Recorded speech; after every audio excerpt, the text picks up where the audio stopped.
Hallelujah hallelujah सभी लोगों को जय मसीह की। आज के सुंदर समय में हम लोग परमेश्वर का धन्यवाद करते हैं। आइए हम सूरज भैया के साथ वचन में आगे बढ़ते हैं। जब तक हम ये बिलीव नहीं करेंगे ना, जो मैं पढ़ता और सुनता हूं उस पर चलना कठिन नहीं, नामुमकिन है, तब तक आप उससे अनुग्रह मांग ही नहीं सकते। आप मांगेंगे ही नहीं। इसीलिए आपने देखा काना नगर के अंदर उस शादी में वो दाखरस समाप्त होने का इंतजार कर रहा था। कौन सी दाखरस थी वो? आप जानते हो, जो दाखरस प्रभु यीशु मसीह ने बनाई थी वो दाखरस अंगूर लेकर नहीं बनाई गई थी, लेकिन जो पहली दाखरस थी वो अंगूरों से बनी थी, ह्यूमन एफर्ट से बनी थी।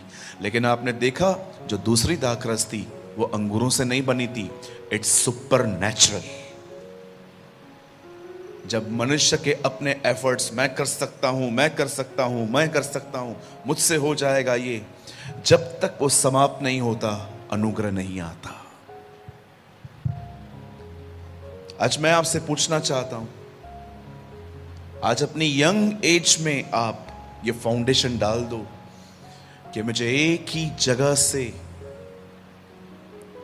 एक ही रास्ता है, तब मैं इसे फॉलो कर सकता हूं, और वह है परमेश्वर का अनुग्रह, ग्रेस ऑफ जीसस क्राइस्ट।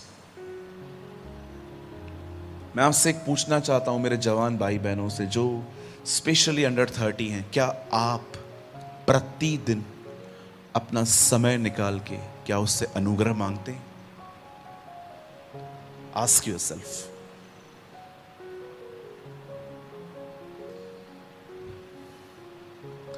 यीशु ने कहा यहूदियों को, तुम पवित्र शास्त्र में जीवन ढूंढते हो क्योंकि तुम्हें लगता है वो तुम्हें अनंत जीवन देगा, परंतु ये पवित्र शास्त्र मेरे विषय में गवाही देता है। क्या आप बिलीव कर सकते हैं बाइबल इसलिए नहीं लिखी गई है जब इसको पढ़ के हम ज्ञानी बने, पर बाइबल बताती है वचन इसलिए लिखे गए हैं ताकि इसके पढ़ के हम खुदा के पास जाएं। Have you noticed? आज मैं बहुत लोगों को देखता हूं, माफ करिए मैं एक जनरल बात कर रहा हूं, कोई मैंने किसी को ऐसा देखा नहीं है, लेकिन मैं ऐसे बहुत सारे जवानों को जानता हूं जिनके जिंदगी में परमेश्वर के अनुग्रह के विषय में वो बहुत कम जानते हैं कि वो क्या है।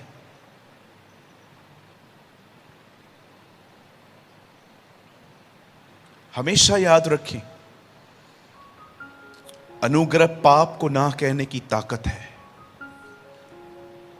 जब परमेश्वर का अनुग्रह आएगा ना, आप बड़े से बड़े पाप को ना कह सकते हो कि मैं ये नहीं करूंगा। That's grace.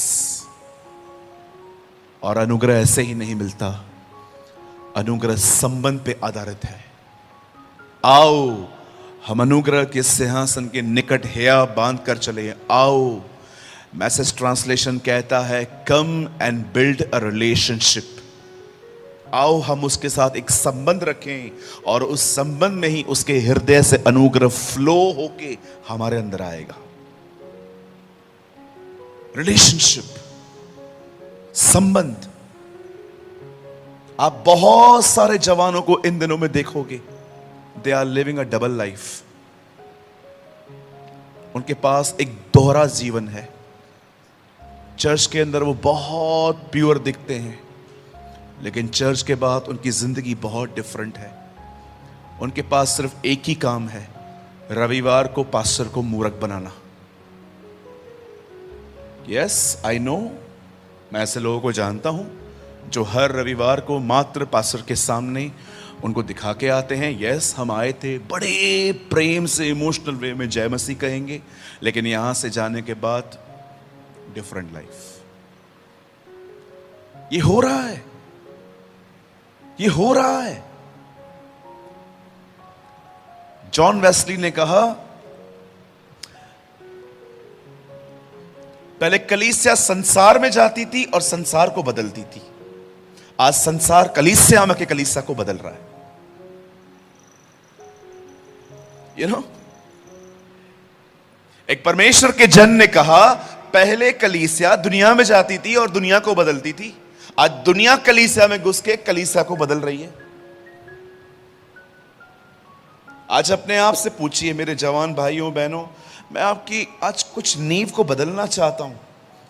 मैं चाहता हूं आने वाले दिनों में एक विजयी जीवन जिए, हम एक विक्टोरियस लाइफ जी। हमारी आंखें हमारे वश में हो, हमारी जुबान हमारे वश में हो, हमारा हृदय हम अपने अंदर चलने वाली फीलिंग्स को मेंटेन कर पाएं। अगर आज हम किसी लड़की को देख रहे हैं और हमें उसके प्रति कोई फीलिंग आ रही है, वो सिन नहीं है, हमें खुदा ने ऐसा बनाया है, हम अट्रैक्ट होते हैं, हम अट्रैक्शन में आते हैं। लेकिन अगर उन फीलिंग्स को मेंटेन करना नहीं सीखा गया तो ये फीलिंग्स आपको गुनाह में गिराएंगी।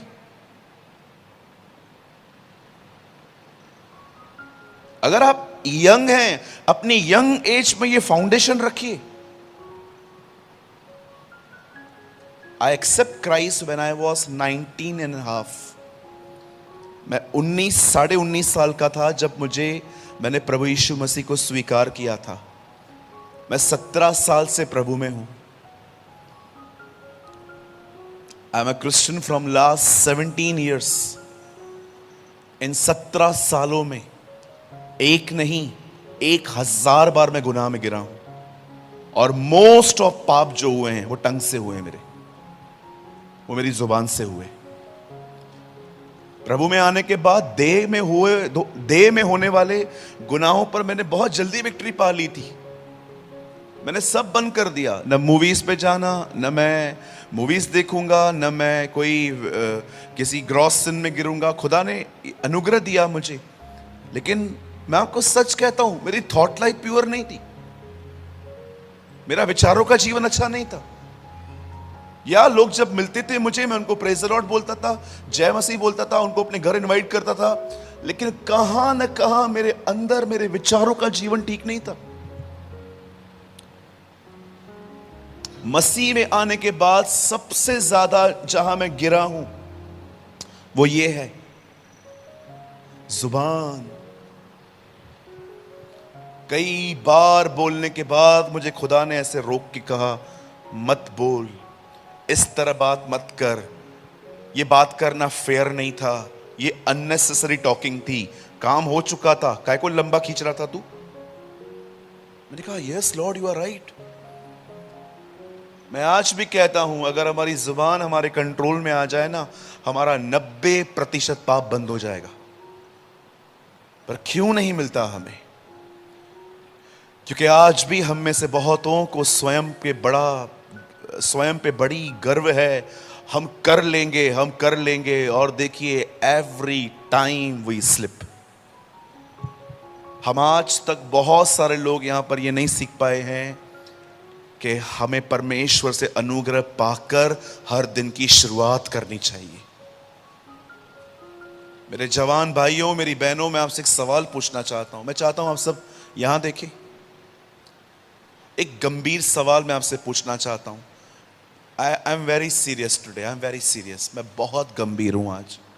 कल शायद मैं आपको हंसा रहा था, लेकिन आज मैं आपको ना हंसाऊं। मैं आपको एक सवाल पूछना चाहता हूं, प्लीज बुरा मत मानिएगा, राइट स्पिरिट में लीजिएगा इसे, जैसे मैं बात कर रहा हूं वैसे लीजिएगा। मैं इस बात को मानता हूं कि आप में से जितने लोग यहां बैठे हैं, you have a lot of qualities, lot of, आपके पास बहुत खूबियां हैं, और मैं इसके लिए आपके सामने खुदावन का शुक्र करता हूं कि खुदा ने आपको ऐसा बनाया है। पर मैं आपसे और बात पूछना चाहता हूं, वो हिस्सा जिसे कोई नहीं जानता, जिसे आप जानते हो कि वो गलत है, आप उसके बारे में क्या कर रहे हो?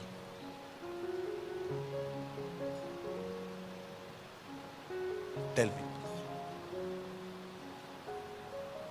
हमेशा याद रखिए, मैं आपको अपनी आज एक गलती प्रीच करना चाहता हूं। मैंने सोचा मैं स्टार्टिंग में आपसे बाइबल नहीं खुलवाऊंगा, मैं पढ़ता जाऊंगा, आप बस सुनते जाइए। इसके बाद मैं 12:15 को आपसे बाइबल खुलवाऊंगा। यहां देखिए, एक दिन मुंबई में एक बहुत बड़ी मीटिंग ऑर्गेनाइज्ड हुई थी इन सन्मुखानंदा। ये बॉम्बे का सबसे बड़ा हॉल है। मुझे पता चला, आप विश्वास करिए, उन दिनों में उस मीटिंग में जाने के लिए फीस तक नहीं थी मेरे पास। बहुत कॉस्टली हॉल है, उनकी कोई गलती नहीं है। मुझे पता था वहां पर फीस रखी जाएगी क्योंकि बहुत कॉस्टली हॉल है, और कुछ उन्होंने फीस रखी थी अंदर आने की। मैंने किसी और से पैसे लेकर कमिटमेंट करके कि मैं आपको दे दूंगा, मैं मीटिंग में गया था। मुझे इतने अच्छे से वो दिन याद है। मैं गया, मैंने मीटिंग अटेंड की। उस मीटिंग अटेंड करने के बाद मैं उस मीटिंग में, उनका प्रचार पूरा होने के बाद, मैं कम से कम 30 मिनट तक रो रहा था वहां पर बैठ के, क्योंकि परमेश्वर ने उस सभा के अंदर मुझे कुछ ऐसी बातें दिखाई मेरे अंदर जो ठीक नहीं थी, गलत थी।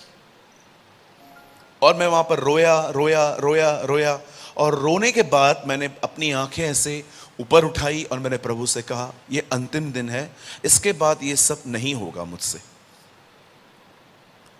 ट्रेन पकड़ के घर आया, बहुत खुश था मैं। I was feeling very fresh, मैं बहुत ताजा महसूस कर रहा था। लेकिन 3-4 दिनों के बाद, 3-4 दिन में बहुत बढ़िया था, एकदम शांत हो गया था, एकदम शांत। मेरी गॉसिप बंद हो गई थी, लोगों के प्रति, लोगों के व्यक्तिगत जिंदगियों के बारे में बात करना बंद हो गया था मेरा, एकदम शांत हो गया था। लेकिन अचानक कुछ समय बाद मैंने देखा, मैं वापस अपने पुराने जीवन में जा रहा था। तब मैंने खुदा से एक बात पूछी। मैंने कहा, प्रभु, मैंने इतना अच्छा वचन सुना, मैंने इतनी अच्छी मीटिंग सुनी, पर अब ऐसा लग रहा है कि बस अब कुछ है ही नहीं वापस। आप जानते हो, बहुत लोग जब सभा अटेंड करते हैं, बड़े एक्साइटमेंट में सभा में जाते हैं, सुनते